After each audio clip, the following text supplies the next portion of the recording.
Today I'm shooting with the Fuji XH2s, and I'm also using the Fuji XF200mm 2.0 lens.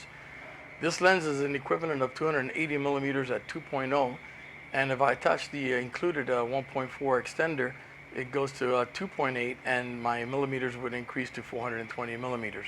At this time I have the 1.4 extender attached to the lens. I find that 400 millimeters is like the sweet spot when coming to the zoo for photography. My objective here today is to test out the new Fujifilm XH2s and see how well it performs. My plan right now is to go into the aviary and do some bird photography, and it'll be challenging in there because the lighting is never very good, so I have to bump up the ISO quite a bit. But that'll help to see just how well the ISO performance is on the Fuji XH2. My objective most of the time is to shoot wide open. I think that's a good test to see just how sharp everything is when you're shooting totally wide open. A couple of quick thoughts so far using the Fuji XH2s and the XF200mm lens. I'm basically shooting with the camera pretty much as it comes out of the box. The one quick thing that I had to change immediately was the focus toggle button. I went ahead and changed it where I can go ahead and select the size of the focus square. And what I do is I like to go through the entire system, because that way it gives me the opportunity to go through all of my options from the smallest square to the biggest square, which would be totally zone focus in the viewfinder. So I like to go ahead and have that option available to me. And that was one of the first things that I quickly was kind of thrown off because that wasn't the way it was set coming out of the box. And that was my first setting, or my first change on the Fuji XH2s, is to make it where the focus button on the back, that I can go ahead and push it in. And with the scrolling wheel on the top right hand side, I can go ahead and pick the size of the focus square. So that was my first initial change. I'm in here in the aviary now, and I started shooting, and sure enough, I was shooting with animal detect autofocus turned on, and quickly realized that I had made that mistake and changed to bird autofocus, and immediately the camera started performing differently. It's kind of interesting how when it doesn't have the eye of the bird in focus, there's multiple type size squares that come out on the viewfinder trying to focus and stay focused on the bird. One thing I noticed is I was shooting a duck that was in quite a dark area, and its foot was yellow, and the focus square would often go to that yellow foot because it was the most contrasty part of the bird, and it's probably what it could see. So what I do is I go ahead and I let off the shutter button and recompose quickly and try to get it to get back on the head.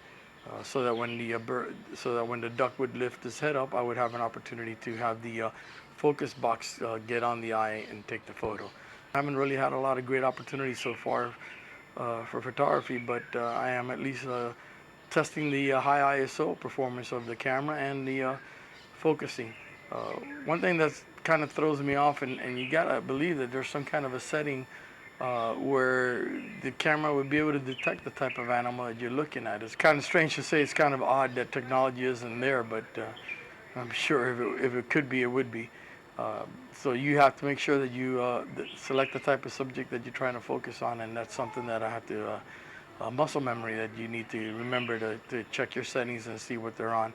I'm sure I'd be able to see in the viewfinder exactly what I'm set on. I just need to become more comfortable at seeing things in the viewfinder, and perhaps it's not something that I have readily displayed. I need to go into the settings and change perhaps. When I get back home, I'll probably go ahead and start playing around with the buttons and changing them more to my liking.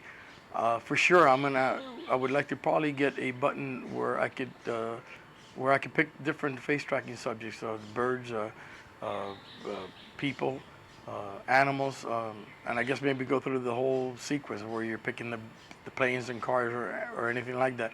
I think that definitely needs to be one of the custom functions that is readily available and quickly and easily accessible. I was concerned with the placement of the top 3 buttons on the camera, where the white balance, the ISO, and I believe one of them is actually a custom setting button.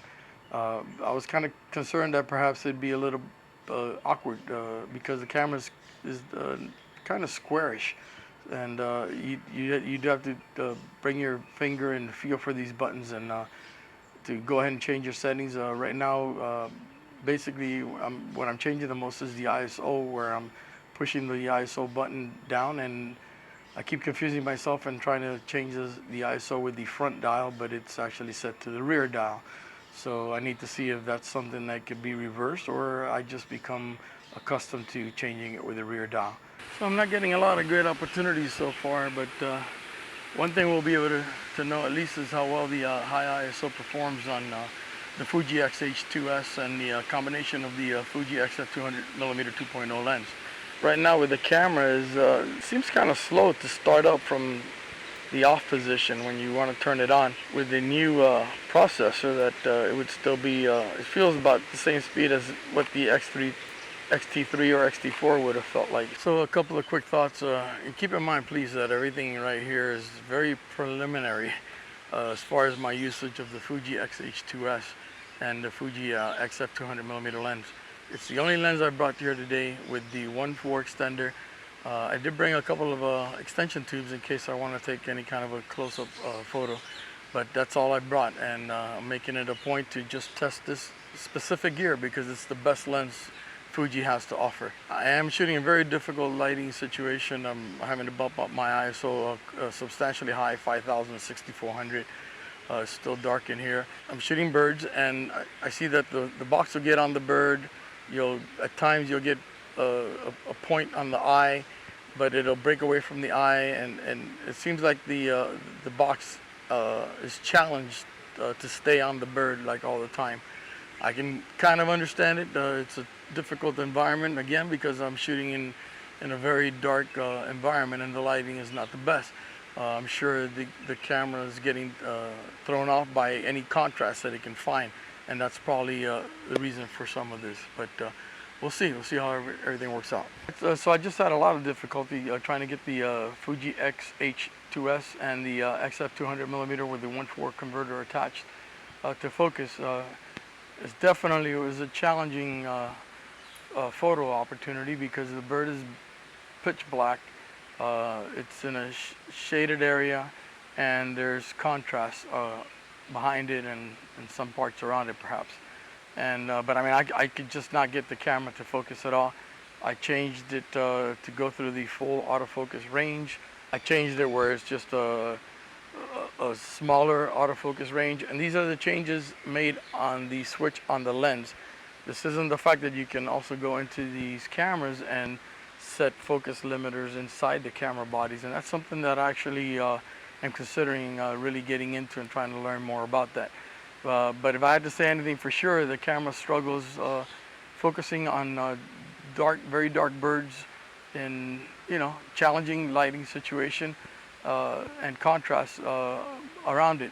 The interesting thing, or the weird thing about it, is that what I would try to do is try to get it to focus on something with contrast on it, and it was almost like I was almost wondering if I had turned the focus switch to manual because I couldn't get the camera to focus in any way. So that was a little bit of a concern, but we'll see what happens. Again, I am putting it through quite a challenge, I think, and this is good for all of us to try and figure out just how good this camera performs.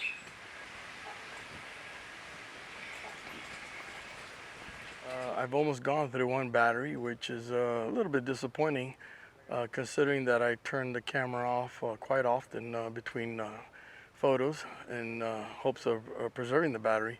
So I'm a little bit disappointed, I think, thus far with the battery life, but none of the things I say here today I want to be written in stone, because I have a long ways to go with this camera before I have any real concrete opinions and thoughts.